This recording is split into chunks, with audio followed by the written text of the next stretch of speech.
சில நேரங்கள்ல சில பேரை பார்த்து பயங்கர கோவம் வரும். இவங்க ஏன் இப்படி பண்றாங்க? இது ஒரு பயங்கரமான பிளண்டர் ஆச்சு. இது நம்மளையும் சரி மற்றவங்களையும் ஹர்ட் பண்ணுது. இது அவங்களையே ஹர்ட் பண்ணிக்குது.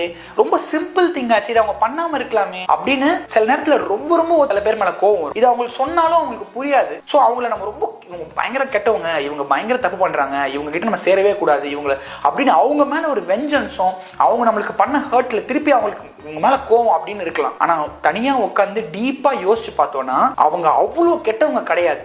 அவங்க காட்டிக்கிற அளவுக்கு அவங்க பண்ண தப்பு அளவுக்கு அவங்க கெட்டவங்க கிடையாது. ஆனா அவங்களுக்கு தெரியாம பண்றாங்க. அது தப்பு. அதனால வர கான்சிக்வன்சஸ் இவ்வளோ இருக்கும்னு தெரிஞ்சதுன்னா அவங்க அதெல்லாம் பண்ணவே மாட்டாங்கன்றது தான் உண்மை.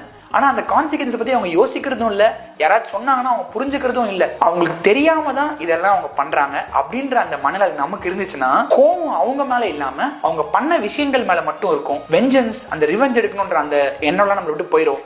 அவங்க மேல நம்மளுக்கு வர எரிச்சல் எல்லாமே அவங்க பண்ண விஷயம் தப்புன்றதோட நின்றுமே தவிர அவங்க தெரியாம பண்றாங்கன்ற அந்த ஒரு லைஃப் லெசன் நம்மளுக்கு கிடைக்கும். ஒரு வழியா என்னோட 30 இயர்ஸ்க்குள்ள நான் கத்துக்கிட்டேன். People are not bad as they seem.